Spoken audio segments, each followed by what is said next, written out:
السلام علیکم ناظرین، اردو اسلامی یوٹیوب چینل آئینہ معرفت میں خوش آمدید۔ اللہ تعالیٰ کی صفات اللہ تعالیٰ کی صفات کا ذکر کریں تو اللہ تعالیٰ کی بے شمار صفات ہیں، لیکن میں یہاں چند ایک کا ذکر کروں گا۔ ناظرین کرام، ہر دور میں نسل انسانی کسی نہ کسی درجے میں اس بات پر متفق رہی ہے کہ اس کائنات کو پیدا کرنے والی اور چلانے والی کوئی اعلیٰ ہستی موجود ہے، لیکن اس سے آگے یہ حقیقت کہ وہ ہستی کون ہے، کیسی ہے، اس کی صفات کیا ہیں، انسانوں کی گمراہی کا باعث بنی، کیونکہ انسانوں نے اپنی عقل اور فکر کی بنیاد پر اس ہستی کے بارے میں مختلف باطل نظریات گھڑ لیے۔ نتیجہ یہ ہوا کہ کسی نے آگ کی پوجا شروع کر دی، کسی نے درختوں اور چاند ستاروں کی، اور کسی نے اپنے ہاتھوں سے بنائے ہوئے بتوں اور دیوی دیوتاؤں کی۔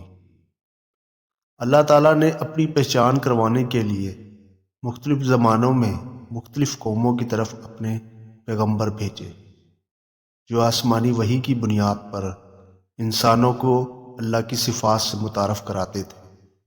میں اس ویڈیو میں اللہ کی 5 صفات کا ذکر کروں گا، جن میں سے پہلی صفت ہے وحدانیت۔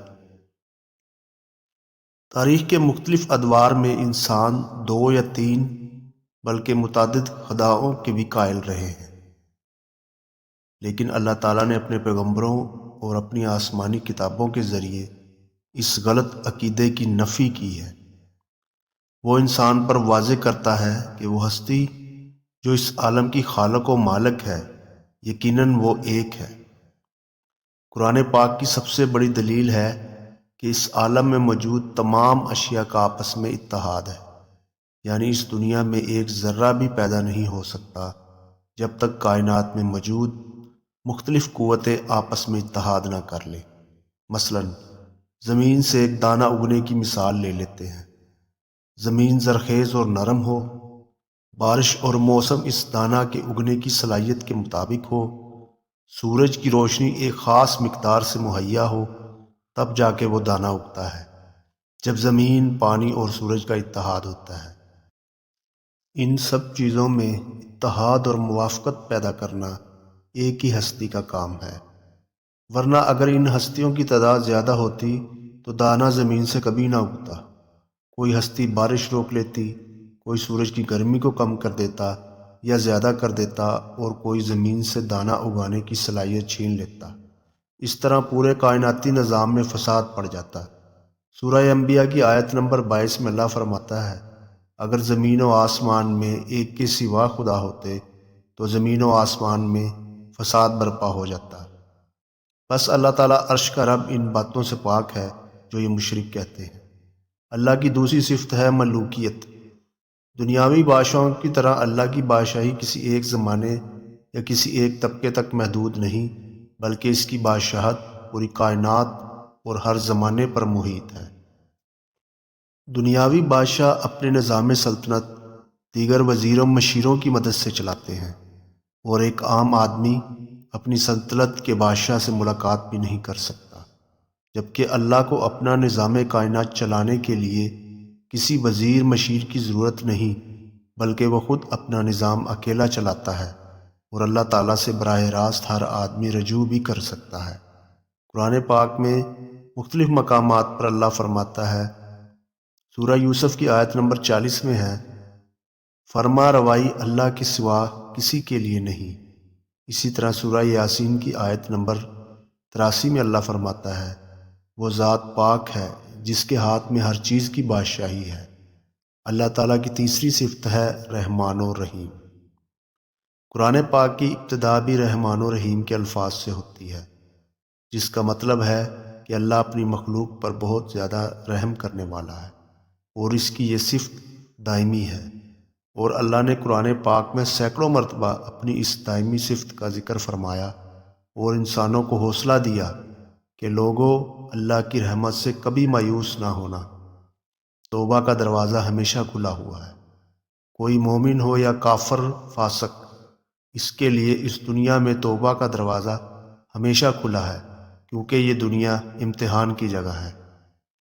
حدیث پاک میں جب اللہ تعالیٰ تخلیق کائنات سے فارغ ہو گیا تو عرش پر لکھ دیا، میری رحمت میرے غضب پر غالب ہے۔ ایک اور حدیث پاک میں نبی پاک صلی اللہ علیہ وآلہ وسلم نے فرمایا، اللہ تعالیٰ نے رحم کے 100 حصے کیے، 99 اپنے پاس رکھے اور ایک حصہ زمین والوں کو عطا کیا۔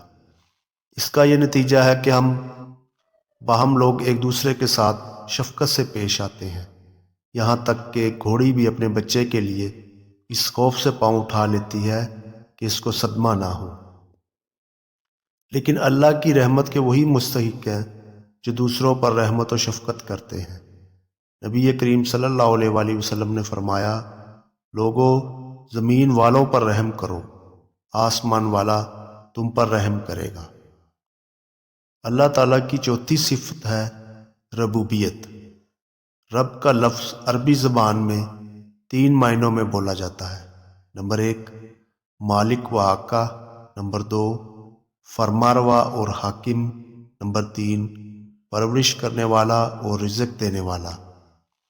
قرآن پاک میں اللہ بار بار فرماتا ہے کہ وہ رب العالمین ہے، جس کا مطلب ہے کہ وہ سارے جہانوں کا پالنے والا ہے۔ اس کائنات میں کتنے ہی جہان ہیں اور کتنی ہی مخلوقات ہیں، جیسے اس زمین پر بسنے والے انسان، ہوا میں اڑنے والے پرندے، سمندر میں مچھلیاں اور طرح طرح کے آبی جانور، کیڑے مکوڑے، سب کی پرورش ہو رہی ہے۔ نہ صرف پرورش ہو رہی ہے بلکہ اپنی پیدائش نسل کا سلسلہ بھی جاری رکھے ہوئے ہیں۔ سارے چرند پرند اپنے رزق کے بارے میں بے فکر ہیں، صبح کو اپنا رزق تلاش کرتے ہیں، شام کو بے فکر ہو کر سو جاتے ہیں۔ پتھروں کے اندر کیڑے پرورش پا رہے ہیں اور وہاں ان کو رزق بھی مل رہا ہے اور سانس بھی لے رہے ہیں اور اپنی نسل کا سلسلہ بھی جاری رکھے ہوئے ہیں۔ البتہ انسانوں کو اپنا رزق تلاش کرنے کے لیے محنت کرنا پڑتی ہے۔ اللہ نے انسان کے لیے رزق کے اسباب پیدا کیے، عقل دی، ہاتھ پاؤں دیے تاکہ وہ ان اسباب اور اعضاء کو استعمال کر کے رزق کمائے۔ اللہ نے انسان کو مکلف بنایا اور انسان سے پوچھا جائے گا کہ رزق کیسے کمایا اور کیسے خرچ کیا۔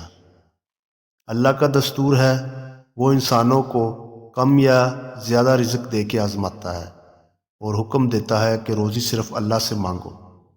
قرآن پاک میں سورہ فاتحہ میں اللہ فرماتا ہے، الحمدللہ رب العالمین، یعنی سب تعریفیں اللہ کے لیے ہیں جو تمام کائنات کا پالنے والا ہے۔ اللہ کی 5ویں صفت ہے قدرت۔ اللہ تعالیٰ قادر مطلق ہے، اس کی قدرت اور اختیار ہر چیز پر حاوی ہے۔ ان اللہ علی کل شیء قدیر اور واللہ علی کل شیء قدیر۔